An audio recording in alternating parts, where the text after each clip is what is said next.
Hey there, Heather Boyd here. Welcome to day 8 of the 10-day acrylic painting challenge. Today we're doing an acrylic sunset painting. We are going to take a canvas board and we'll start by getting some yellow on a wide brush. You can add a little bit of water to make it go a little more smoothly, depends on how thick your paint is. You can also use a paint extender. And while it's wet, we are just going to blend up with the next color, which is orange. And we want to work on our canvas. So we're not really pre-mixing much on the palette. We are just going to blend on the canvas itself. You want to use a decent sized brush with this. And we'll just keep getting our next color, get a little bit of orange.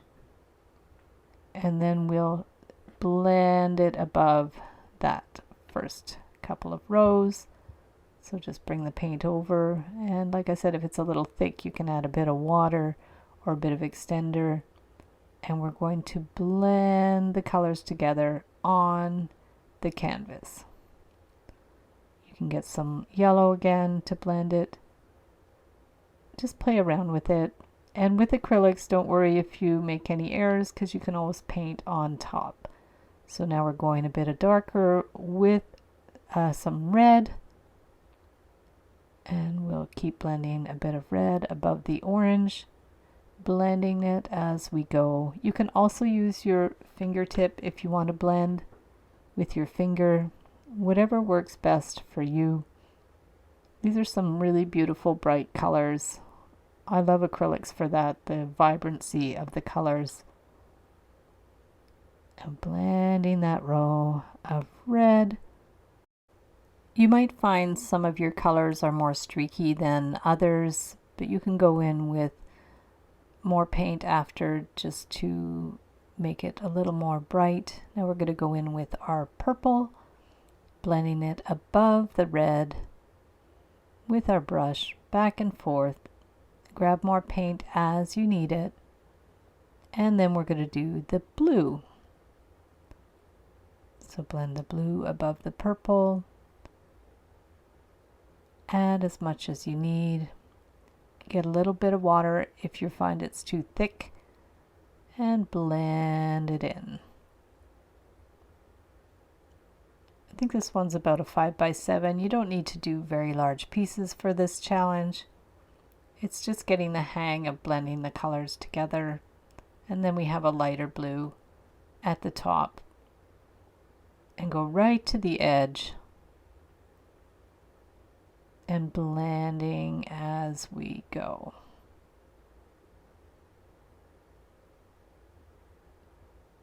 So that's a nice little blend, nice and loose. Like I said, you can go in with your finger if you want to smooth out some of your edges, or with the brush. You could even do this with a sponge if you want. And you can keep it as loose or as smooth as you like. So now we're going to do some green across the bottom and blend it into the yellow. So hopefully your yellow will still be a little damp, and then it's easier to blend those colors together. And if not, you can just add a bit of yellow to make it blend. And we'll go right to the bottom of the canvas. This is a nice bright light green color. You can use different shades of green, or you could just keep it really simple like I did here. And you can make your lines a little more curved, just to make them a little more interesting. And all your layers don't need to be the same size. So now we're going to go across to make the impression of a landscape.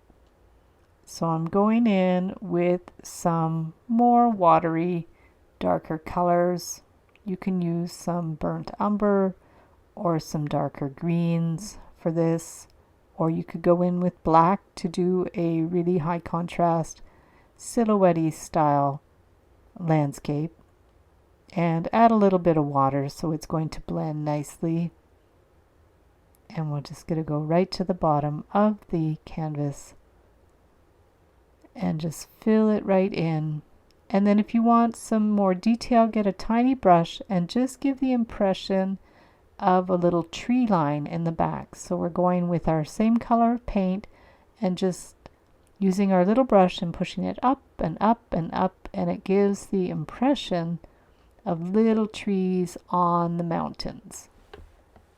So it's a really simple gesture that gives a really effective result, and it looks quite realistic, like mountains with trees in the background.